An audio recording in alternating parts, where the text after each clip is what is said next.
So, welcome back to Third Age Reforged and to another look ahead to the upcoming update for the game. And today we shall be making a return for the Forces of Good to be on the defence after a slew of ones where evil have been defending. I believe this is another map that was made by the Womb Raider. This was sent to me by a couple of players actually. I think Winged Swordsman sent it to me and someone else whose name escapes me for the moment. But it's going to be three largely human factions on the defence with Dorwinion, Gondor and Arthedain. Geographically very disparate from one another, but today they are going to be facing or fighting side by side. Kind of an interesting settlement this as well, in the sense that there's a lot of terrain, but it's all rather open, so it'll be interesting to see if the attackers can try to take advantage of that. We shall see. It's kind of similar to a map that we have seen in the past. Which was made by the Womb Raider actually, so I believe this may be simply an edited version of that one. But still, it's going to be rather interesting to see how this develops. Obviously a 5v3 as well, and with open space that does tend to favour the attackers, especially now that some of the classic crutches for the defenders to lean upon, especially rangers, have been changed significantly to the point where that can no longer really be done. But still, rivers, good terrain, good cover. The river may be splitting the defenders a little bit here, and it'll be interesting to see what Dorwinion and Arthedain do, considering Gondor are fairly far away from them. But regardless, we shall go through the attacking armies first and foremost, as we often do. Starting off with Mordor here, under the command of Arthedain men. Mordor, of course, we've seen them on the defence a couple of times recently, but on the attack is where they're probably in their more natural habitat after all, especially given their numbers. And the Blackguard of Rhudaur are a very effective attacking unit. Of course, Great Shield infantry units haven't really changed all that much from the last version of the game, because they are intended to be that bulldozer which can really prise apart a line which is starting to flag a little bit in terms of numbers. You really need to commit to stopping a push by the Blackguard. The downside to them though is that for their cost, their actual ability to deal damage and take damage in melee is actually relatively limited in spite of their very large shields. Obviously it does mean they're very resilient to arrow fire as well, but an interesting type of unit, even though they do divide opinion a little bit. A hidden unit here, which could be a couple of things, but probably the Arthedain shadow bows. Obviously rangers will go through them, certainly when they're on the defence. Orc maulers, the armour piercing that they have is going to be useful pretty much universally against the defenders today. Some of the Dunland from Arthedain, and of course the Morroquendi from Dorwinion maybe a little bit less so, especially given the Orc maulers, as with most basic heavy axemen like this, have got pretty woeful melee defence. But the armour piercing is still certainly going to be worth it, especially for the relatively small outlay that you have to put in for them. Uruk halberds, of course, again, armour piercing phalanx, always going to be a useful thing, especially when it comes to dealing with the rank and file of Gondor. Albeit the defenders today should have access to plentiful pikes, so it's going to be a little bit more difficult perhaps for Arthedain men to utilise his halberds as freely as maybe he would like, but of course it is the only option Mordor have for a phalanx unit anyway, so it's not like you have any choice in the matter there. A few units of Uruk infantry, of course, very numerous, and individually speaking they're by far not the worst unit of infantry, line infantry in the game. Having said that, of course, they're by far not the best either, and all three of the defending factions today have got an equivalent unit which is slightly better individually. But of course, Mordor numbers are still going to be superior, so we shall see. Several units of Orc fodder as well. I mean, this obviously greatly inflates Mordor's numbers as well. They're very cheap, but obviously they're also very poor in melee individually. But again, numbers are the name of the game here, especially in a 5v3 like this. I think Mordor really dipping into their numbers can really lend itself to that overwhelming force aspect, which the attackers will clearly be trying to utilise here, and several units of Orc javelins as well can really help put the pressure on, because enemy archers or cavalry potentially are going to have to deal with them. Otherwise, they are going to be able to get some pretty good damage for a relatively cheap unit. And then over here we have the expensive units that Mordor have decided to indulge in. Of course, the Nazgul, again, if you can embed them within the other more numerous units of infantry you have, they're going to be very effective. The Olag High, we've seen numerous examples of them so far in these previews being very effective as well, very scary. As if that wasn't enough though, we are going to get to see the Beasts of Gorgoroth as well. I mean, the last few times we've seen Mordor on the defence is not really the ideal environment for the Beasts of Gorgoroth, but on the attack certainly is, and these more monstrous units, them and the Mumakil, and maybe another example as well, are now far more effective than they were in the last patch, and the Beasts obviously with those javelins on their back as well gives them another dimension, and then armour piercing arrows from the Temple Guard as well. So real split between the rank and file more numerous units at the bottom of the hill and the very expensive, scary units at the top. But that's pretty good for Mordor. I think that is a good composition to bring to this kind of battle. Then we have the Wild Men of Dunland, played by Hidden. Obviously a drastically reworked faction in the sense that they aren't really sharing too many units with other factions now, but two units that pretty much were more or less the same, only with reworked armour scores and the like as they were in the last version. Going to be the Ravenborn Wardens here in the mounted version. Obviously crossbows are the sort of thing which does set them apart from the other maybe more tribal factions in the game, especially Rhudaur. Obviously the comparisons between themselves and Rhudaur are going to be fairly obvious, but the crossbows do set them apart, and very, very effective they are too. And obviously the mounted version does allow them to have a good anti-cavalry tool as well, because they're pretty damn good in melee against other cavalry as well. Dunnish Warband as well, so slingers, that's something else which differentiates them from their more northern cousins. And also their, I guess, Harad are also fairly comparable to Dunland in terms of the style of warfare that they tend to indulge in. But yeah, the Dunnish Warband, slingers, they don't do damage as quickly potentially as javelins can do, but they're still surprisingly savage, and obviously they have a lot of ammunition, and it's the sort of thing which, much like the Orc javelins really, you can't really leave to their own devices as the defenders, otherwise you're going to be in massive trouble as the battle goes on, because they're going to hemorrhage your manpower if you let them. Dunlending pikemen are relatively basic as far as pikes go, well, very basic as far as pikes go, but obviously we already mentioned the benefits of that extra reach against what is surely going to be a fairly pike-heavy defence today. And it's the sort of thing which at least Dunland can contest more so than Mordor can with their halberds. Dunnish Huskars we already mentioned as well, the benefits of armour piercing, so much like the Orc Maulers, the Dunnish Huskars have got pretty much the same strengths and weaknesses, only I do think the Dunnish Huskars are a little bit stronger and a little bit more resilient, but overall, I'm not sure really to what extent, I don't think it's going to be too much different in terms of their overall effectiveness, given the quality the defenders are likely to have. Basic Dunlanding clansmen, very cheap. Not quite as poor all round as the Orc fodder, of course, and they do have a slightly better anti-cavalry bonus than most units of this type do, but still, I'm going to struggle in melee against plenty of the defending infantry today. Dunnish Huntsmen, I don't know really how effective skirmishing is going to be for the attackers, but given the more open nature of this settlement, I would actually suggest that it is a viable option, though Dunland maybe are a little bit too lightweight to be able to do so against the likes of Gondor, Dorwinion and Arthedain, and more Dunlanding clansmen and pikemen over here. Then, just to the side of them, we have another Dunland force under the command of Herr Tumihai. He too has brought Dunlanding pikemen again, pretty cheap, pretty numerous, and that reach is going to be very useful. Plenty more units of Dunnish Warband, so close range skirmishing with Orc javelins and Dunnish Warband and the like is going to be plentiful here. Maybe that's going to be how the attackers set the stall out early.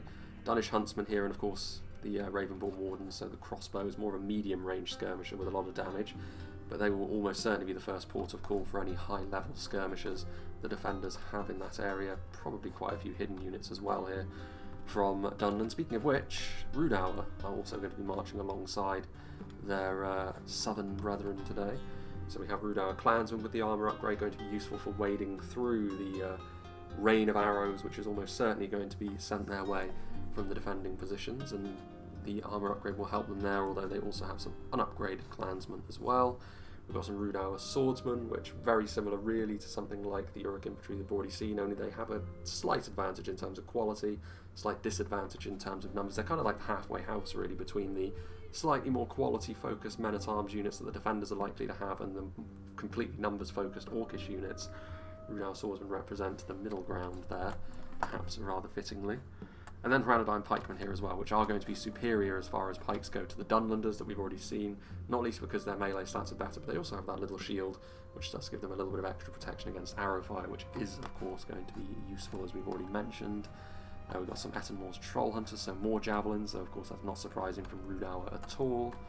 And we have some Arthedain berserkers, so throwing axes, again, not surprising. And that's pretty much all we can see, but Rhudaur are likely to have a few units that are hidden as well. And last but not least, the Black Haven of Umbar, played by Red Knight over here.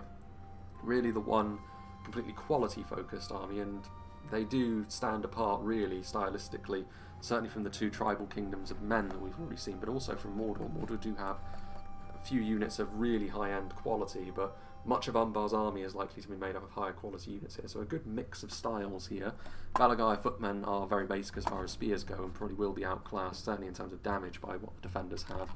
But that's just the first line. In behind that we do have the Alcarondas Legion, which are a very accomplished unit of line infantry. Pretty expensive, of course, but obviously that quality level, for the reasons we've already mentioned, they do offset quite nicely against Rhudaur, who are right next to them.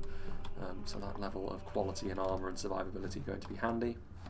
Standard Corsairs have made their return to the Umbar lineup as well. Obviously unshielded, pretty bad in melee as well. Overall, you could even make an argument that they're technically worse than the Orc fodder, because they don't have the spear, the anti-cavalry bonus, and they don't even have that little wooden shield that the Orc fodder tend to have as well. So, I don't know. I mean, it's obviously a very cheap unit, and it does add into the extra numbers, and Umbar's army is so expensive, other than the basic Corsair units, that obviously it does help to pad out your line a little bit with these. Belagair archers, I mean, of all the attacking factions, Umbar are most kitted out really to be engaging in skirmish fights with the likes of the defending armies today. Maybe not without the support of their allies, however. The archer numbers are still likely to be a problem, even if the Nara and Uru Royal Guard here are fantastic at skirmishing with enemy archers because of their huge armour scores. That's where the general is as well. Nara and Uru Sentinels, the best single unit of pikes that the attackers, from the attackers that we've seen so far. Obviously, again, shielded, very heavily armoured. Pretty much just a tankier, souped-up version of the Arthedain that we've already seen. Obviously, that Numenorian plate really helping them. Corsair Blackguards for more javelins, and of course, the Harbingers of Castamere. Very strong units of heavy swordsmen indeed. Now then, moving on to the defenders, starting off within the tree line over here. We've got Arthedain we'll start off with Nuclear Destroyer playing as them. Defenders of Fornost, heavy swordsmen of course, likely to be very good actually, especially against the Orcs and the tribal kingdoms of men. Umbar will be able to resist the high base damage that they offer a little bit more so, but we shall see. Arthedain Men-at-Arms with that armour upgrade, obviously the full plate is going to be helping them. We already mentioned the slightly more quality focused approach of this kind of unit, not quite as strong individually as the Alcarondas Legion of course, even with all of the armour upgrades here, but perhaps more cost effective, and obviously they do represent the most rank and file soldier that Arthedain have. Obviously Militia, Evendim Spearman, the cheapest unit of infantry that Arthedain can field, and in spite of the fact they've always worn those shorts / kilts, they've actually been pretty damn resilient as well, so their armour scores are pretty good. Shoulder pauldrons and helmets really the only metal armour that they're wearing, however, but still, as far as basic spears go, they are very good. Maybe not quite as many of these Arthedain pikemen as I was expecting, armour upgraded as well. But again, Arthedain very commonly will bring quite a few of these pikes to the table. More Arthedain Men-at-Arms. We of course have the bodyguard sword and board infantry units, the Guardians of the Sceptre, and we also have the Innuminous Gateguards, 2 units of Guardians of the Sceptre actually either side of this higher tier pike unit that Arthedain have access to. Good to see the Knights of Innuminous as well riding on horseback. They can be very, very deadly. And indeed, once again, it looks like we're going to be seeing the defenders with more of an emphasis on cavalry, because we didn't really see any from the attackers today. So, I mean, with all the space, this is the kind of unit which could be incredibly useful. Have the Trebuchet of Numenor over here, obviously devastating the Trebuchet can potentially be, and also the artillery crew themselves can actually be pretty damn good as well with those Warhammers. And it is interesting, Arthedain don't have too many armour-piercing options in melee, but the Trebuchet crew is actually one of them. Arthedain Marksmen and Dunedain Rangers, plenty of ranged presence of course. Arthedain very good with their range damage, the Arthedain Marksmen for skirmishing back and forth. There's not a huge amount of enemy archers on the field today actually, so the Dunedain Rangers can be used a little bit more freely and potentially can target whom they wish. Ravenborn Wardens and the like will probably be the first port of call there. Dunedain Trollslayer is another example of armour piercing both at range and in melee, so armour piercing in melee bound up in another kind of unit as well. Trollslayers though have always been very, very strong indeed. And finally, last but by no means least, of course, another armour-piercing archer, this time for the defenders in the Wardens of the North. Moving on then to Dorwinion, played by Winged Swordsman 44. This is going to be the player who we're viewing from the perspective of today. Elvelyn Infantry, Elvelyn Vanguard as well, making up the backbone of Dorwinion, as they very often do. They're not spectacular, these units, by any means, but individually speaking, they are a little bit more... well, they're a little bit more quality focused than something like the Arthedain Men-at-Arms, or a few less of them, but their armour is very good, and obviously their longevity as well, their stamina tends to be pretty good too. And the Elvelyn Vanguard, of course, good for holding the line, though there are even less of them. Morroquendi Stalkers are hidden, of course, again, more of a cavalry focus here. They can ride with the Knights of Innuminous. We saw the Morroquendi Stalkers fairly recently, actually, be surprisingly savage against something that I think was the Colfell Maidens, the cavalry unit. They absolutely ripped to shreds within a few volleys, so it goes to show that Elven missile damage is not suffering. Morroquendi Pikes as well. so not too surprising to see again a bit of a pike focus. Elven pikes tend to have that little bit of extra damage as well, though the Morroquendi's armour not quite as thick maybe as it could do with being. Elvelyn marksman and Morroquendi bows, again a huge archer presence here. Obviously poison projectiles as well from the Morroquendi bows could be really useful for breaking up some of the non-Umbar attackers. Umbar of course can withstand quite a few morale shocks, but that same cannot be said for the others. A couple of units of Morroquendi Glade Mass as well. Now a dual wielding unit, so that does differentiate them a little bit from the Palace Guard. And yeah, obviously they're going to be incredibly effective against most things they fight on the field today. The Elvelyn Hammer Guard are a little bit more specialised really. They, you know, obviously as a human unit, more armour. Obviously they are shielded as well, but the armour piercing on them are going to be very, very handy at dealing with specific targets. And last, but by no means least, we have Porter Leno, who's playing as Gondor, a little bit further away than his allies. Axeman of Lasarnak, obviously again, good glut of armor-piercing damage there, going to be useful against Mordor over on this side of the field, maybe less so against the tribal kingdoms of men. Fully upgraded Gondor infantry, good to see Gondor taking advantage of those cheaper armour upgrades that they do have available to them. And obviously it does increase the effectiveness of those Gondor infantry notably. Veterans of Osgiliath also getting fully upgraded as well to the gold level. Gondor, one of the few factions in the game to have access to gold level armour upgrades on some of their units, and obviously it makes the Veterans of Osgiliath one of the very best skirmishing archers in the game. And yeah, going to be good for them, and obviously lock morale too. Fountain Guard, obviously when they're in their more aggressive stance like this, we've seen them on the attack a couple of times recently, but on the defence maybe they will miss that old formation that they had, but they're still going to be very, very damaging to the attackers as they move forward. Pelagia Marines, so obviously javelins, throwing projectiles in general, you would suggest that the attackers are going to have the edge today, but the Pelagia Marines do at least give Gondor the opportunity to contest that area. Imlothian Honor Guard as well, the bodyguard version of the Fountain Guard, complete with shields. Gondor Infantry, more Axemen of Lasarnak, we've got more Gondor Spears as well, so unsurprising to see Gondor blanketing their lines with some of their more rank and file units. It allows them to pad their numbers a bit more. Citadel Guard as well, however, high tier, and now they also have access to a throwing projectile, so it gives them a little bit more utility too. Good for when the attackers are moving forward, a volley or two from the javelins can help break up an assault, and then they can go about their business in melee as they always did. And finally over here we've got some more Citadel Guard. 4 units of them is no mean feat, and a standard trebuchet crew, obviously crewed by Gondor Spearmen, with the trebuchets themselves of course still just as deadly. So there is going to be a little bit of a cut here, because I don't know how the attackers or the defenders actually are going to move in these initial stages, though maybe the cavalry is going to be used aggressively and things will get underway quickly, but we'll have to wait and see, won't we? I'll make a cut and we'll rejoin when the first ranks are clashing.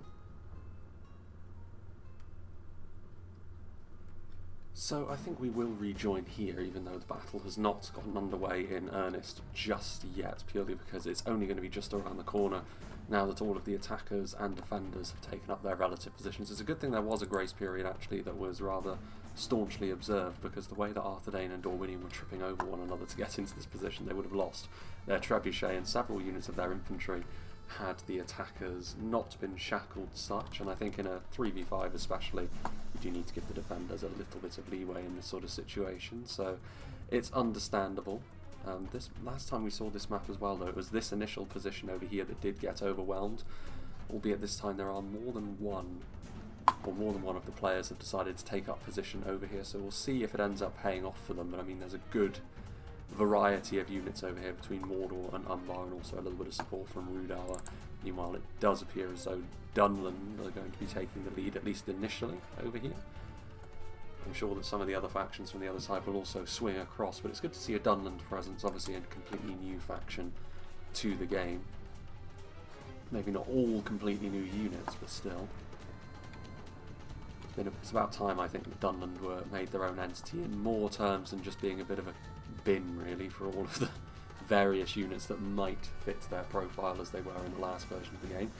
Danish Warband, I mean, Slingers in general, a bit of a fresh unit in Reforged, and it gives Dunland something which few other factions have access to. Over on this side of this city settlement, I'm not really sure, but the way that this is going to work is going to be a little bit lopsided because of the river, but also because the defenders have pulled back from this initial area. They haven't decided to try and defend the river crossings, which I think is wise because the choke points further back are a little bit more advantageous for them, and it does give them as well a good choice of excuse me, hopefully my voice doesn't do that the entirety of this replay, but yes, there's a lot of flat terrain over here which the attackers will need to form up their armies on, and that gives Gondor a good opportunity to potentially shoot what they wish, whereas on the riverside, of course, that would immediately devolve into trading back and forth with skirmishers, which, yeah, Gondor are better at long range than Dunland are, but still, 2 armies to 1, it may not end up going their way. Meanwhile, the first casualties will be inflicted here as the Arthedain marksmen begin to open up on the enemy. Ettenwald's troll hunters and trollshore axe throwers both good targets, so the trollshores slightly more so because they're far more vulnerable to the kind of missiles that the Arthedain marksmen will use, but of course the trollshores will simply hide. Blackwalt as well should be pretty good against most of what Arthedain have. Rhudaur clansmen were moving through, although they could end up getting pinned in between 2 types of units if they're not careful. Yeah, this is going to be intriguing because if they do get cut off, if Rhudaur do punch through here and take up a good position over here, even if they do end up getting surrounded, the units that are over here will then not be able to retreat if that is what they desire to do. Although we're quite a long way off from that yet if Orc fodder are the units that are being committed forward in an attempt to try and unseat Dorwinion from their defensive perch. I think the entirety of the Dorwinion army is up here. Ooh, close range trebuchet fire, poison projectiles as well from the elven archers that Dorwinion do have, and against the basic units from Mordor, those poison projectiles will probably take effect pretty quickly. It is the horse archers as well, using the ammunition up now and then potentially trying to use them as a bit of a bludgeon later. The time to use them is certainly not now in melee, given the presence of halberds. Even the Orc fodder, of course, are spearmen. In come Morroquendi Glade Mass as well. Here come the Beasts of Gorgoroth, so the defender's metal is going to be tested pretty quickly here, I think, because if this goes wrong for them up here, I don't really see a way back into the game for them. They've already put so much of their emphasis over on this side of the river. The vast majority of 2 of the armies are over here. I think Arthedain have sent over a few units to assist the Gondorians against Dunland, but for the most part, there is going to be no real retreat here from this position. I mean, I've said the Beasts of Gorgoroth are much stronger than they used to be, and that is true, but they are being parked in melee against 2 banks of spears, and as an elephant class unit, spears do bonus damage against them, and this is more akin to what you would expect to see from the Beasts of Gorgoroth in the last patch, where they waddle into melee and then get finished off very quickly. So a little bit clumsy perhaps from Mordor, that, but Dorwinion will be absolutely delighted that such a potentially dangerous unit has already been curtailed quite a lot, and they will have already had a lot of damage dealt to them, and this is where all of those Dorwinion spears will really come into their own, and of course also the Morroquendi pikes on the front line. This is already proving to be an incredibly violent struggle over on this side of the map. Dorwinion so far holding against the savagery of the Mordor attack. Umbar now sending up some units of a little bit more quality to try and keep things together as well, the Alcaron-Bas Legion, but that catapult, that trebuchet is going to be... that is a very nice selection of hits, and so far I think the defenders will be very pleased with how this has gone. Of course the attackers have plenty more where that came from, but that won't have been the way they would have hoped this to start. I mean, with the Beasts of Gorgoroth and with a large amount of infantry being committed forward, I can certainly see the merit in what they were trying to do, mind you, because if they did manage to break this Dorwinion defence and make everything descend into a bit of a pit fight over here, that could have been game, set and match to the attackers very early. It hasn't worked out that way though. Down here, a much more simplistic and less chaotic fight between 2 banks of Rhudaur and Arthedainian spears, the 2 Arnorian kingdoms facing off against one another, but the Dunland Rangers and Alvelin marksmen shooting down this lane, both of which going after the Ettenwald's troll hunters. Those ranger projectiles should be pretty good even against the armour that the Ettenwald's troll hunters do deign to wear. And our swordsmen up there as well, and still the Arthedain marksmen ready to shoot at whatever comes their way, but also they're not going to be able to cut off the potential retreat of the defenders over here with this kind of assault. Rhudaur would need to go more all in for that to be a true possibility. Guardians of the Scepter over here as well, meanwhile. Arthedain cavalry charging downhill there. Knights of Illuminus thudding into the front of the Dunnish warband. They clearly didn't get their lances down, otherwise this unit would have been damaged to a far greater extent than that. Gondor infantry wait now. The lances, will they come down? No, not really. Well, some of them did. It's not really enough room for the cavalry to get up to full speed, and nor is it enough room for all of the units to actually get involved, so I'd be very careful, because again, point-blank shots from the Danish warband like that will have an impact on the Knights of Inumnus over time. Low base damage, but high density and armour-piercing attacks to boot is not really what you want to be facing down. Meanwhile, more Danish warband are over here, several units of them forming up the backbone of the initial Dunlending assaults. That damage is going to be of concern to Gondor, but the thing is, in melee, if it comes down to a really grindy affair over here, Gondor would certainly back themselves against the Dunlanders. Dunland don't have the defence nor the armour to be able to keep pace with the human kingdom from the south. It is interesting, we have pretty much the extremes of humanity in terms of geographical locations here. Dorwinion, yes, there are more eastern men than them, but as far as the forces of good in Middle-earth go, Dorwinion are probably the furthest east humans there are. Arthedain, of course, the furthest west that still remain, and Gondor, the furthest south. The borders of the free peoples of Middle-earth. I guess when deciding a location for where this could possibly be, the middle would make sense, but that would be somewhere in and around Lothlorien, foothills of the Misty Mountains maybe, along the Anduin. I mean, there is a river going through the place, so I guess why not? Things have probably gone pretty wrong, however, if you're being attacked and you've had to retreat this far. There's probably nowhere left to retreat to after this. Usually that's always the setup for the replays on the shores of the sea where Linden are concerned. Elvalin infantry. See here, Dorwinion still holding the line, and all of Dorwinion's Elvalin units, this is their bread and butter. They are shaken. Indeed, Dorwinions, at least with their rank and file human units, they're not the best at dealing damage, but when it comes to longevity and holding a line long enough for other units to do the business, and in particular these Morroquendi, all of these poison projectiles have been consistently doing a huge amount of damage, that artillery as well. Morale is going to be a real concern here, because it seems like with every push that they've made, the attackers here, the artillery and the poison projectiles have come in and mentally have shattered any sort of push the attackers wanted to make, and again, Dorwinion just doing the business. The trolls are on the front line as well. Trolls, of course, more powerful in this version of the game, but then that is probably for the best. The Olag High, the best of the trolls as well, although we can see that some of the very best of Elven infantry is also going up against them here, the Morroquendi Glade Masters. Maybe a little bit less damaging than they used to be in the last patch, but we've already seen the merits of dual wielders in this version of the game as well, and the Morroquendi Glade Masters may be the most finely balanced dual wielder that there is. When it comes to the best dual wielding infantry in the game, who would you go with? The Imladris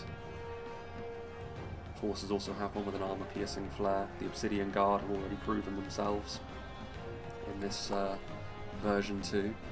Trolls won't enjoy being in melee against them. They certainly won't enjoy being in melee against the newly committed Elvalin Hammer Guard, because that armour-piercing is exactly what is required to lay the Olag High low. Here come the Blackguard of Barad-dûr as well as some Sauron's Will, so they're not letting up here, the attackers. They are intent on forcing the issue, and that is rightly so. It doesn't matter how long it takes them to do it. As soon as they are able to breach the defences in a meaningful way, the defenders won't be able to easily retreat from this position based on the ground that Dorwinion has taken up. Still the squishing sound effect of the artillery going about their business. Alcarondas Legion, not many of them remaining. Balagai footmen, more of them, but that's not the level of damage that the attackers would be hoping for. Still, the poison projectiles rain down. More and more we're seeing Umbar on this front line, however, and Umbar, as a general rule, are going to be a little bit better at dealing with the morale shocks that the defenders have been inflicting here. Maybe not the Corsairs, but most other things. Here come the Blackguard, following through with the Trolls and the Sauron's Will, so this is going to be a big test of the defenders' mettle. Still don't fancy the defenders' chances, but then that's often the way in these 3v5s. The announcer often sees the situation as not great. More good hits. That trebuchet's already been already paid for itself, I would say. The trebuchet could do nothing more, and I would say that it would have been very, very worthwhile to bring. But of course, sometimes that isn't enough in a 3v5. You need to be very greedy with your high-ticket units like that. The Blackguard really pushing into the lines, and they've caused a lot of... Well, they've definitely misshapen the line, and will they be able to follow through? I mean, Alcarondas Legion are following them through, the Balakith Axe Guard, or Umbar Axe Guard as they're called now, on the way up. Borokwendi Bow is out of ammunition, so no more poison projectiles, but it is more elven finesse on the front line. I mean, those Blackguard are going to fall apart. I mean, they may not actually rout in their entirety here, they may simply be killed off completely, the way things are going.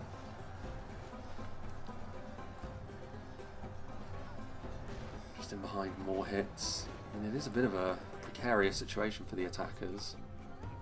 They don't have limitless reinforcements, and more they're sending up some of Umbar's units, which they would have hoped to be closers. Heroic infantry on the way as well, but keep stock of that particular situation. Meanwhile, down here, that engagement has been the one that has threatened to change the face of the battlefield more than most perhaps, but Rhudaur Sankat has been turning up the heat over here as well. Rhudaur Axemen, Black Wolds, that's a lot of armour-piercing bite on the front line, which is always welcome against a force like Arthedain, but Dunedain Troll Slayers taking up a good position here. Of course, they're just as dangerous really in melee as they are at range. You very often see them. You can see the throwing projectiles also of Rhudaur, however. Troll Short Axe Throwers trying to arc their shots. I mean, they're doing a number on those Arthedain marksmen.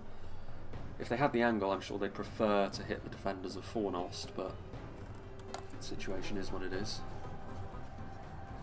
A lot of these Arthedain units will be pretty good against the Rhudaur units. We've mentioned the armour piercing of Rhudaur being good against them, but the pikes, and in particular, however, the finesse of the defenders of Fornost, even the line infantry of Arthedain, is going to be damaging enough to take advantage of the relatively low defensive scores that Rhudaur tend to work with.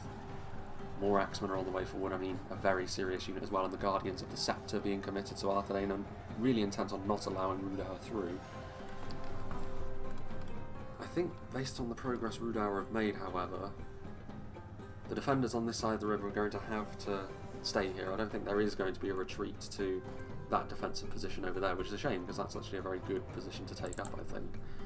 Over here, meanwhile, no territory has been ceded by the Gondorians yet. Dunland, perhaps through necessity, taking the slightly slower approach. The Slingers firing in behind, trying to go after Portolano's veterans. Arthedain do have a few units over here as well to assist Gondor if the numbers of Dunland become too much. Again, the Dunish warband. Gondor infantry will be very good against them in melee, but it's just a question of how many of those slinger volleys the warband can get off. But again, the Dunish warband here in high enough numbers that this isn't likely to end anytime soon. It's going to be a fairly consistent wall of damage that the Gondorians are going to have to try and ride out, but Gondor, being built the way that they are, kind of designed to be able to take that kind of punishment. Ruffians in behind, trying to use their javelins, a little bit more punch perhaps than the slings. A little bit of action from the archers as well. It's the Dunish marksman, Dunish huntsman.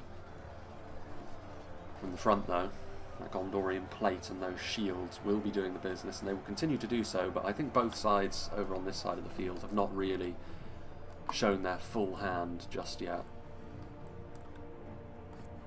Going on over here, there was another small, well, I say small, there is another detachment of the Dunland army which is going to be making an attack over round this way, I think, eventually, which will cut Gondor off from retreating back to what is the intended final stand at that church over there, I think. But I don't think Gondor will mind, because if nothing else, it'll actually corral them closer to their allies over here if they do have to retreat. But I think we're a long way off from Dunland forcing Gondor's hand in that way.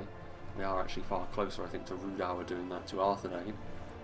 This may be the most awkward position as well for the defenders to lose for the reasons already mentioned. Wardens of the North, is that? No, it is Wardens of the North. They're in melee now, as well as the Dunedain Troll Slayers. I mean, pretty much going all in, both sides. Rhudaur Berserkers also present on the front line. Plenty of damage coming off the end of their hatchets. Still support from a higher up, this time from Dorwinion actually. The Helvellyn marksmen repositioning themselves. Not the most damaging archer going, but against Rhudaur you don't necessarily need to be super effective. Can Rhudaur force Arthedain back a little bit more? I think with that support from the Helvellyn marksmen that do and don't still have ammunition, that might be enough to keep them in check. Meanwhile, over here, the attack has actually been forced backwards. Dorwinion really doing the business against Mordor and Umbar so far. Morquendi Stalkers trying to charge into these units to prevent a surround, however, which is a significant problem for them if they allow it to transpire. Morquendi boasts still more poison damage being thrown down range. Harbingers. Second unit of Glade Mass, of course, bringing 2 is an expensive thing. This is where that will hopefully pay dividends for Dorwinion. This is the kind of unit which I'm sure the attackers would hope to have been rid of, but at least on this occasion, in the Harbingers of Castamere, they have a unit which is a more worthy match for the Elven Masters against which they are now finding themselves facing off against. The Trebuchet. Does it still have ammunition? I mean, they're still wheeling it around, so possibly. The Trebuchet crew themselves, however, may also be kind of needed in melee at this point. The Uruk infantry trying to prevent the Trebuchet from retreating has already done so much damage. The last thing the attackers need, after all, is for it to be able to inflict more later. Even if it is only 1 or 2 volleys left in it, that could be the difference between victory and defeat, as is often the way. Only a fool could lose this battle, apparently. The Glade Masters doing the business against the Harbingers. They did have a bit of a numbers advantage going in, but still. A bit of support coming now from the Uruk infantry, but so far, I have to say it's been an impressive display by the Vinelanders. Orc Javelins in place now, though. There's less pressure on them, it seems, as well. It used to be that all of these supporting units were getting absolutely hounded by the defending skirmishers, but I'm pretty sure now there's only 1 unit of Morquendi bows left, the Helvellyn marksmen peeling off to try and halt Rhudaur's progress after all. Delicate balancing act, but those Orc Javelins now able to give the defenders a taste of their own medicine, perhaps. But I think the pikes have been very, very key on this front line as well. A combination of the Arthedain pikemen and the Morquendi pikemen keeping the attackers at arm's length, and Arthedain Sentinels, of course, individually speaking, are the best pikes on this engagement, but numbers are also important. For once, the defenders have a numbers advantage of sorts, and now Morquendi bows out of ammunition, so they have another unit which can be used a little bit more freely. See their Knights of Illuminus over here now. Having been a little bit ineffective against Dunland, they're going to be over here trying to cover the Trebuchet's retreat as the Temple Guard try to catch up to them to finish them off. I mean, they took a fair amount of damage on the way through there to the Temple Guard and the unit of Uruk infantry that was also after them. Of course, the other thing that's worth mentioning is even if the Temple Guard do get over here, they will be able to silence this unit of Helvellyn marksmen, which has been very, very important to the defenders in keeping Rhudaur at bay. And indeed, I think with that support, Rhudaur may well find themselves on the losing side of this battle over here, which would be fairly significant, although the Rhudaur pikemen are right there. Dunland Troll Slayers. Other unit of Guardians of the Scepter being sent across. Rhudaur do still have more to give, so it is still finely balanced, but I'm more inclined to give the edge to the defenders here now. Though the Temple Guard silencing those Helvellyn marksmen may yet be enough to convince me to change my mind. That Trebuchet, it's got a long way to wheel itself. Ruffians. Still no territorial change over here. There's not really been a change in the kind of units that are being committed either. Ruffians and Dunish Warband, the only units we've seen in melee action from Dunland, Gondor Infantry and Spearmen, the only ones we've seen from Gondor. It's possible that hasn't been entirely the case. I mean, veterans of Osgiliath have been chipping in. Good charge as well. Those Temple Guard trying to finish off the Trebuchet, but Mordor losing their general could be a real twist of the knife there, because I'm not sure they're going to be able to keep up their assault against Dorwinion without that morale boost that the general provides. Possibility here that Dunland could make something happen. They are now overwhelming this unit of Gondor infantry, which are now shaken. Veterans Osgiliath are there. We are seeing something with a little bit more offensive capability from Gondor now being committed. Axemen of Lasarnak, or they were. Port Toledo thinks better of it in the end. What are they going to do though? They're going to need to strike up a new defensive shape of some description.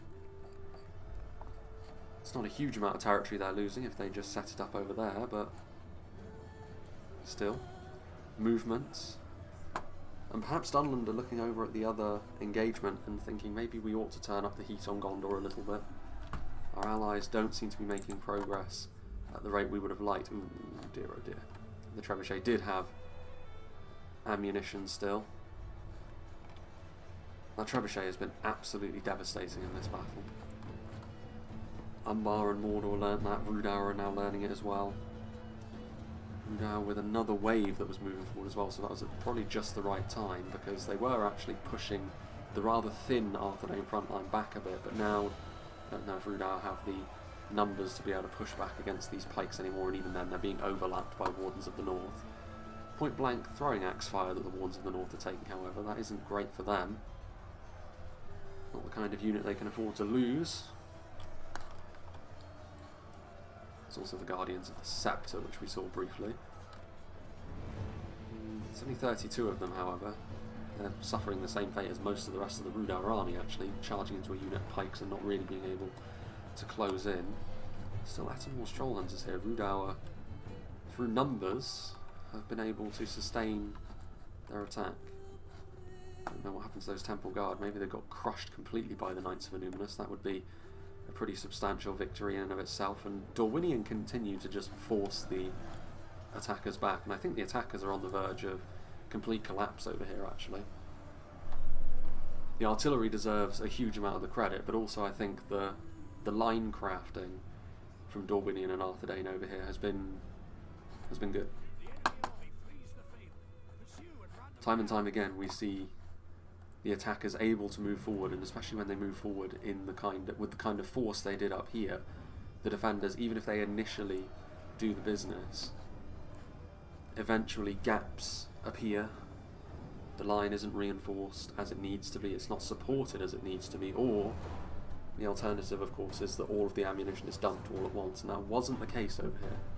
Morroquendi bows were active up until very recently, and Alvalin marksmen against Rhudaur of course, and the trebuchet also managed to keep itself alive to do Rhudaur as well, so both Arthedain and Dorwinion using their ammunition just so. And that's why I think over on this side of the field we're going to see a defender victory. I think Dorwinion are going to end up with more left than Arthedain here. I think Rhudaur continuing to try and move forward. Have some more Troll Hunters against the Dunedain Troll Slayers. Of those two units, the Troll Slayers are superior. Armor-piercing attacks in melee as well, after all, even if it is more Rhudaur's wheelhouse that they are operating in. Guardians of the Scepter. Again, going double dipping on these bodyguard units has also been to the defenders' benefit here, but again it's been how they've been used that's the important thing. We've seen going into the red limit on this kind of unit before backfire horribly. And they don't have the numbers then to be able to withstand, but the two units of Guardians of the Scepter, the two units of the Morroquendi Blade Masters, both been supremely important to the defensive effort. Trollsharaxtor is having to be thrown forward in melee as well. That's always a sign that the situation is looking a bit bleak. Meanwhile, all of this, of course, in the long run is bad news for Dunland, because it means not only are they going to have to try and find a way to deal with the Gondorian problem that's right in front of them, but even if the reinforcements are limited, there will still be reinforcements from Dorwinion and Arthedain arriving to make their lives that bit more difficult. There goes, I think that was the Rhudaur general. Powerful Axe Guard moving forward, yet again more throwing projectiles, trying to support their attacks. But I mean, Dunland on their own, if Dunland were marching alongside, for example, Mordor over on this side of the field, they could then be the supporting foil to a force that would be able to march into the Gondorians and try to bully them a little bit.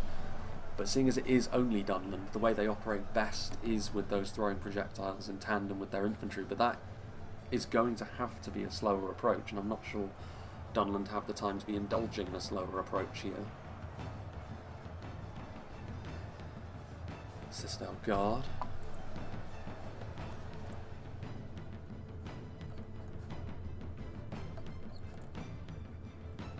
Arthedain Marksman.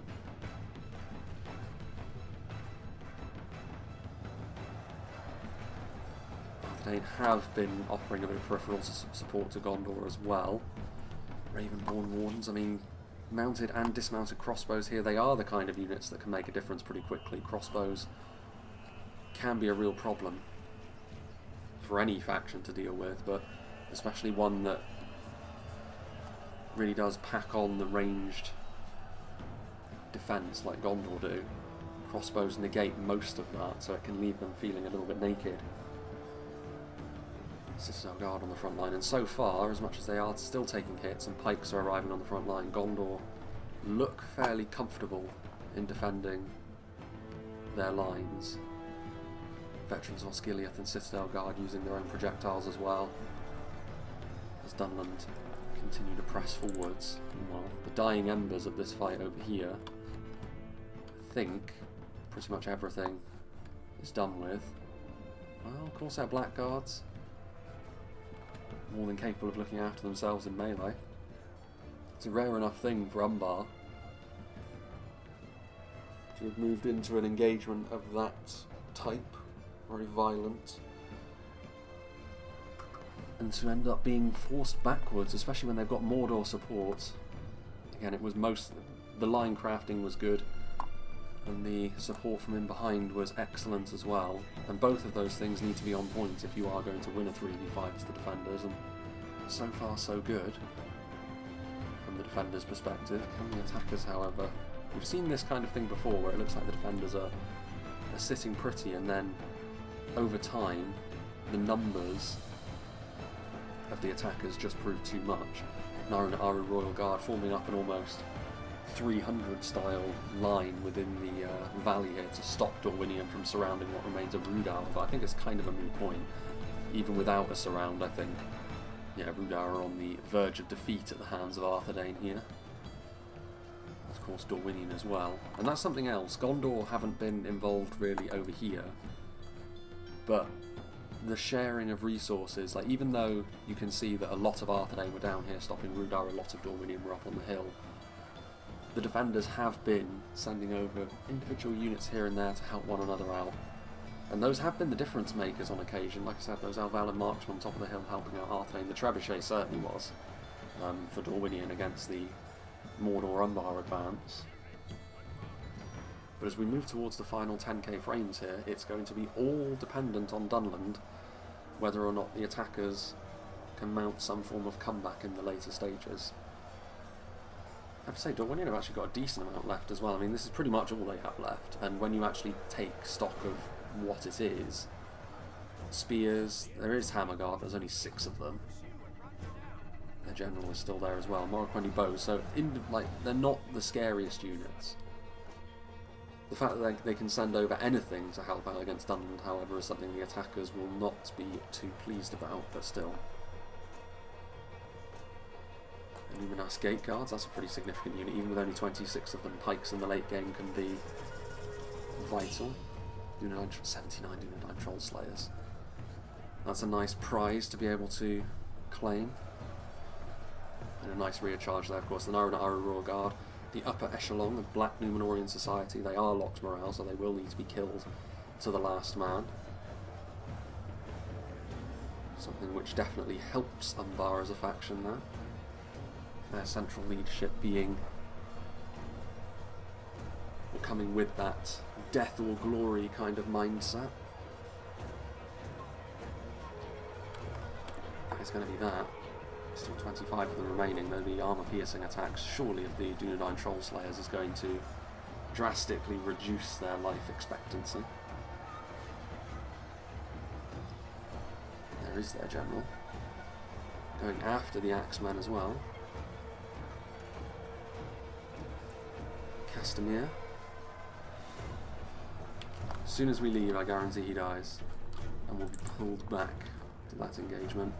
Meanwhile, Beastmen of Dunland moving forwards. Again, this kind of slightly bizarre kind of unit, which we haven't really seen as such before. Claw weapons. Interested to see how they do actually against the Gondorians on this front line. There's already a bit of an Arthedain presence. There goes Castamere. The end of the resistance over on that side of things, and we will start to see reinforcements trickle in across the river as a result. Pelargian Marines sent into melee veterans of Osgiliath as well. I mean, Gondor have had to plug the lines now with some slightly less than ideal units over there, but I mean Fountain Guard over here. Dunland, when they're caught in a prolonged engagement against something like the Fountain Guard, are surely going to struggle. Half-Orc Axe Guard crumbling the artillery over here. You can see there the damage. This is a good way to deal with artillery up close and personal like this if you are the attackers. And there we go. We did see a couple of examples of attacking units getting cratered by the trebuchet over here. Indeed, you can see piles of crispy bodies over here, but ultimately nowhere near as effective as the Arthedainian one. But still a good catch nonetheless from Hidden, utilising his Half-Orc Axe Guard well. And now he can turn his attention to the infantry on this line. Dunlanding pikemen doing a lot of the heavy lifting for Dunland on this front line at this point. They're the only ones really keeping it alive. When the engagement gets closer, stuff like the Fountain Guard and the Axemen and the Citadel Guard will have a tendency to tear what Dunland have apart. Indeed, Dunish Huskars being sent onto the front line. Yes, they have armour piercing, but the engagement is already looking a bit sour.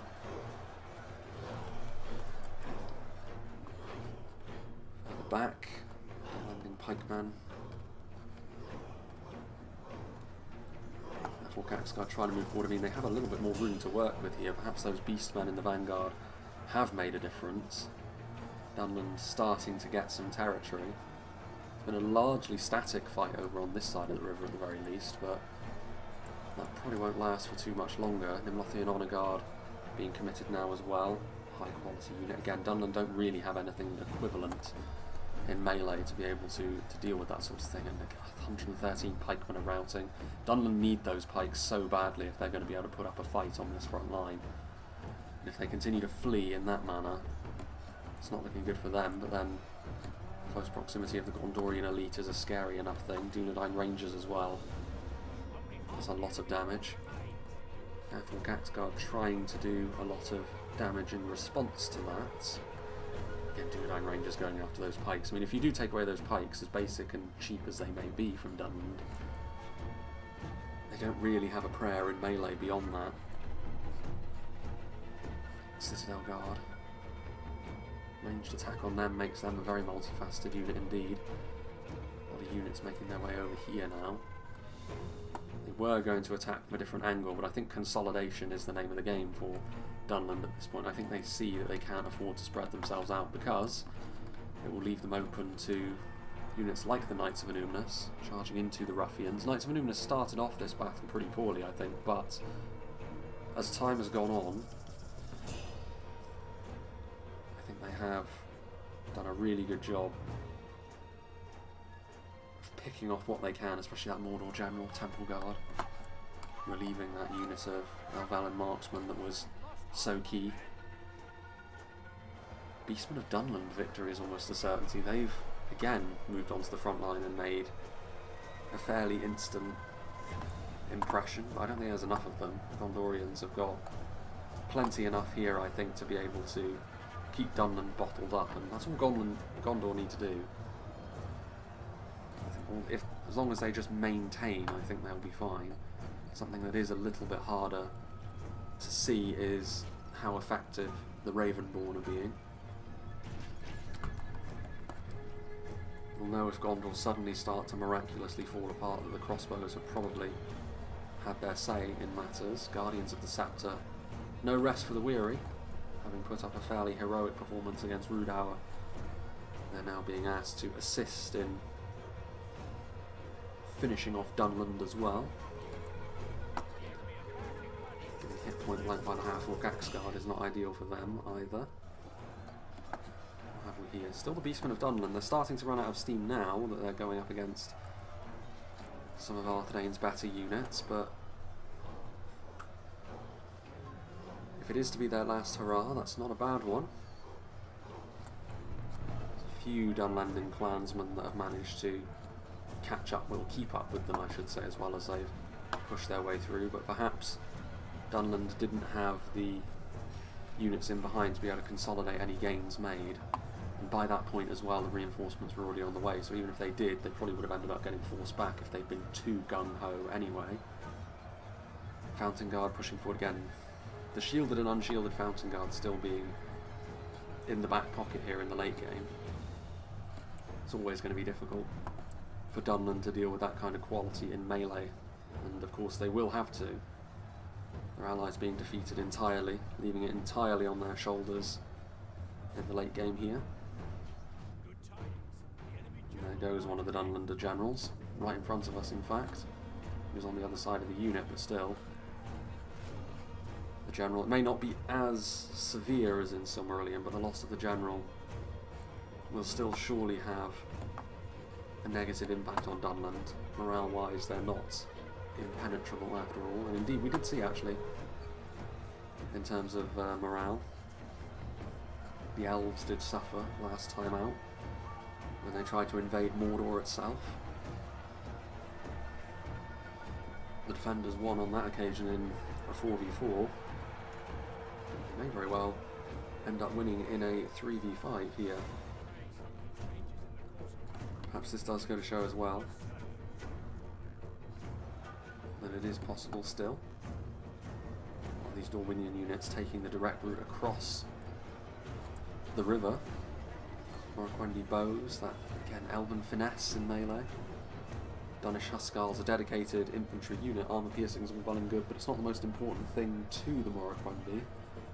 Saving grace is that it is the Morroquendi bows at the very least, so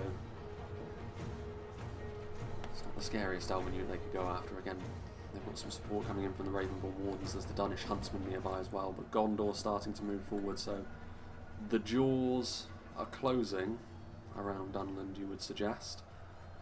A lot of their supporting cast being caught out in melee. Ravenborn Wardens going in against the Morroquendi bows, who do have that anti-cavalry bonus, of course, from their spears. Or glaives, I suppose, would be the accurate way to describe them.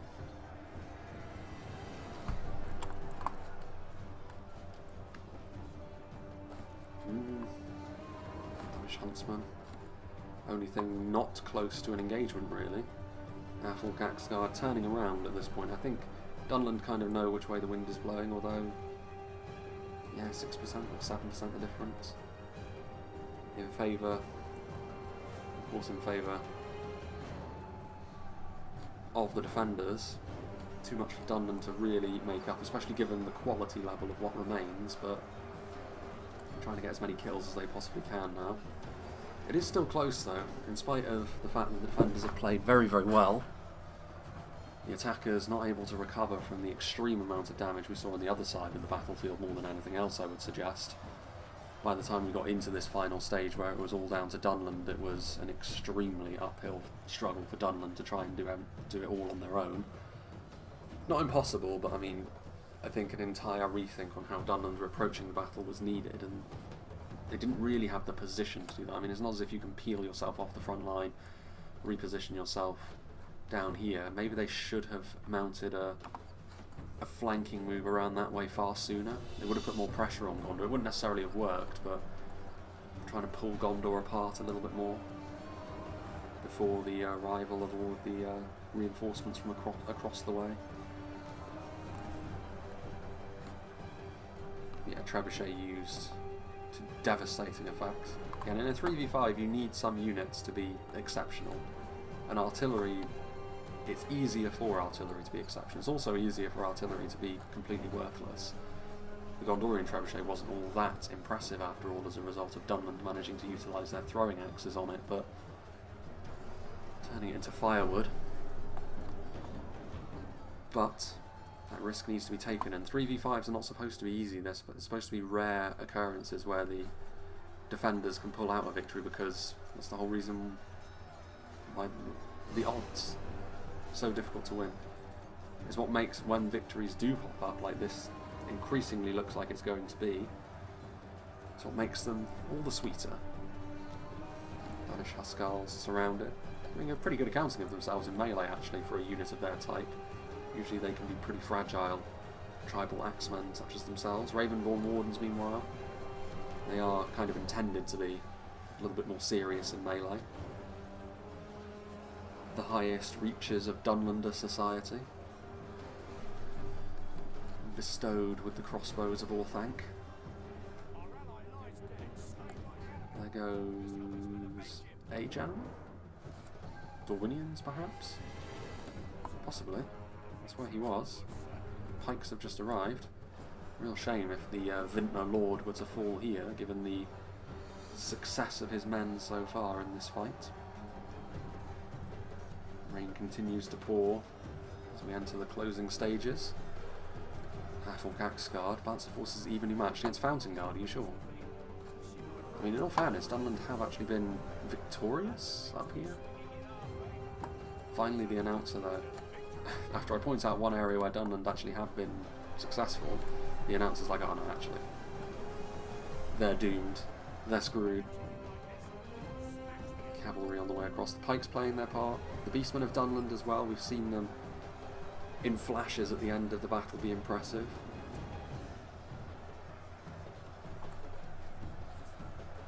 Not going to be enough, however, to be utterly victorious. Nimrothian Honour Guard on their way across now. Elvelyn Vineguard slowly moving in as well. Again, Ravenborn Wardens. This is something here in the closing stages which is fairly apparent. Maybe Dunland do have a bit more defensively about them than factions like Rhudaur. Some of their stronger units have been utterly overwhelmed for a little bit, and yet they're continuing to hold. Even stuff like the Huskarls, as we saw, weren't completely without answers. Dorwinion. I mean, Gondor don't have all that much left. I think without the reinforcements, Dunland probably would have been victorious over on this side of things. Mounted Ravenborn Wardens are still a concern as well. Pushing through the front line is probably why Dunland were victorious actually on this choke. A bit of hammer and anvil action going on. Again, the importance of late game pikes. It's a little bit too late, I think, for the Dunlanders, but still. I think this is pretty much everything. There's a few units still filtering in. 10 Guardians of the Scepter. Rainbow Wardens, 7 of them. 4% now the difference, so it has actually closed in a little bit. Dunland with a late game surge. I mean, to be honest, if they wouldn't actually take that much more, I don't think, considering the fact that they've got that unit of cav. Again, the numerous gate guards, though. I mean, the problem is, like, there's a fair amount of anti-cavalry still that the defenders have. Again, 9 Arthedain playmen, you could probably squash them with a single charge if you really wanted to. 9 and 5 Ravenborn Wardens now. Still alive, and still with ammunition to boot, and the General in tow. Generals don't have a tendency, however,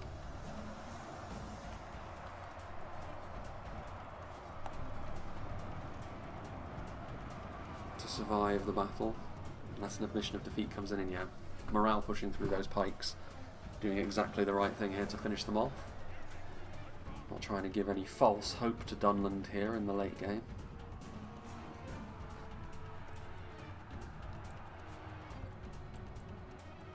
Those mounted Ravenborn Wardens of the North still alive, 7 of them. Considering they got point blanked by Trollshore axe throwers, that's a fairly good effort on their part. Turning around now. This is the thing, you can't kite with crossbows really. It's a useless gesture, so Hidden may as well keep his Ravenborn here to face the music in melee. Excuse me. Looks like Dorwinion are still the healthiest faction on the field. No? Gondor probably have, well, they definitely have the highest quality units left alive. They've got both of their Nimlothian Honour Guards in various states of disrepair, but not much else. So you have to give credit to Dunland where it's due there, even though much of that will have come when the battle was already looking fairly bleak for them. Not bad at all. Fountain Guard as well, still alive. So none of the rank and file of Gondor live, only the elite. The same could be said of Arthedain. Arthedain in even heavier disrepair than Gondor. Nothing really elite for Dorwinion that remains, however. Now it's just a case of what does Hidden wish to do with his mounted Ravenborn Wardens? Based on the amount of time that's left, he's not going to be too annoying with the kiting around here in the late game. I think he's just going to try and get one last good charge off. In the end it was this. I don't know what it is about this hill, but something about it isn't ideal for cavalry, is it? Because just like the Knights of Illuminus very early on, the Ravenborn didn't really get what they wanted from that. Also, they're going to rout, surely. Citadel Guard. The charge comes in, but the Citadel Guard are going to be good at giving it back.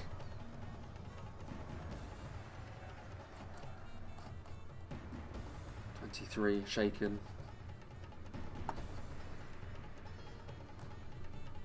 Yeah, 4%. I think that's fair. It was interesting because I think from the earlier stages the defenders have managed to sort of seize the initiative and they never let it go, but at any moment it could have gone horribly wrong for them. A friendly fire volley from that trebuchet. The attackers managing to find a gap in their line and pouring through it. Rhudaur managing to cut off any sort of retreat and winning down in that choke point.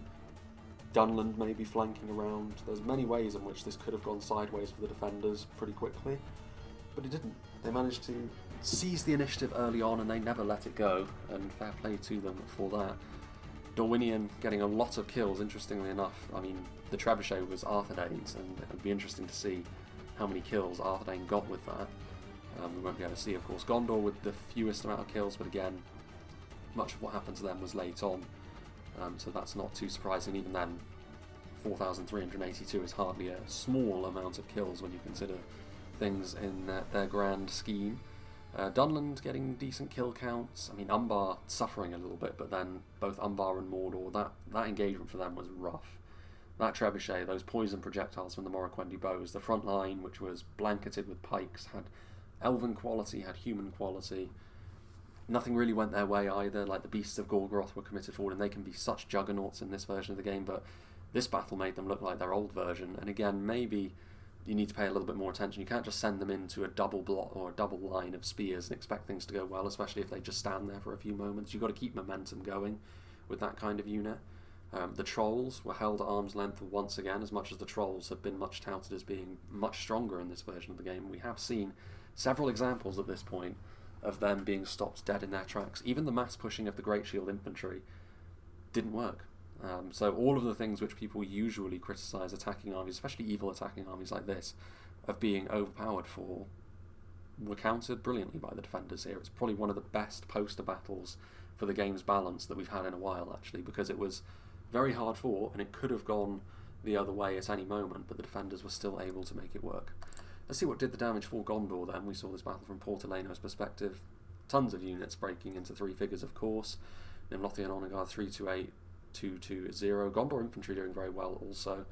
Again, that's not too surprising. Against a force like Dunland, the Gondor infantry as the rank and file are going to do very well against the equivalent units from Dunland in melee, and so we saw here. Citadel Guard doing fairly well. I mean, javelin kills, you'd expect them to do better in melee, but when they were being committed, I think that was when the better units of Dunland were also being sent in as well, so the quality of kills is also going to be something up for debate. 445 on Veterans of Osgiliath is very good. Fountain Guard doing okay as well. One of them actually getting below three figures, but again, they may have been committed late. Pelagia Marines, and even the trebuchet over here, we didn't see it an awful lot. We only saw one volley, really, before it got destroyed, but it's still got 341 kills, so I can only imagine the devastation that nuclear destroyers trebuchet was able to cause, and I imagine as well, based on the archer damage that Gondor were able to do, that the archers of Dorwinion managed to really fill their boots. Those Morroquendi bows I'd be interested in seeing as well. But yes, big thank you to, I think it was Dabo who sent me this one. I think Winged Swordsman also did send it to me, but it was after Dabo sent it. We have seen this map before on the last version of the game. I can't remember what I called it on that occasion, but I'll probably come up with some sort of different name for it this time. I don't even know what the real name of it is. Geographically, again, the middle of Middle-earth. I'll find some place where it's as equidistant as possible in the midpoint of Dorwinion, Arthedain and Gondor. Again, I imagine that's going to be somewhere along the Anduin. But yeah, it was a good battle, this one, and I'm sure that people will appreciate the fact that the defenders managed to hold off a force of 5 evil attackers and win. A blueprint has been set down. Let's see if this is the sort of thing which we see more of in the future. As for what's going to be coming up next, I do have another replay actually from this series, which was a map. So this one wasn't made by the Womb Raider. No, this one was made by the Womb Raider. He wasn't a part of it, but I remember he did make this map for the last version of the game, and we see it crop up again here. There's another map from the Womb Raider as well, which we're going to be doing next as far as Reforged replays go, and I think that's going to be a force from Angmar taking on the Dunedain of the West. So again, that's a nice little theme to be working with there.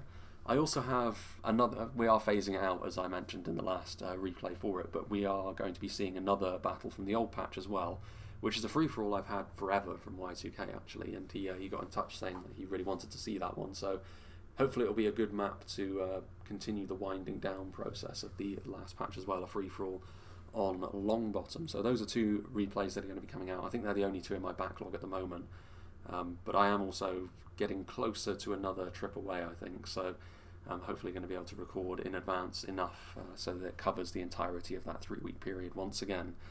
Again, hopefully come the end of this year all of that will change, but I've been saying that for a while now, haven't I, and it's starting to get on my nerves, but at some point I'm going to be forcing the issue in that regard, and everything will be good, I think. But again, that's a matter to be discussed another time, not at the tail end of one of these videos once more.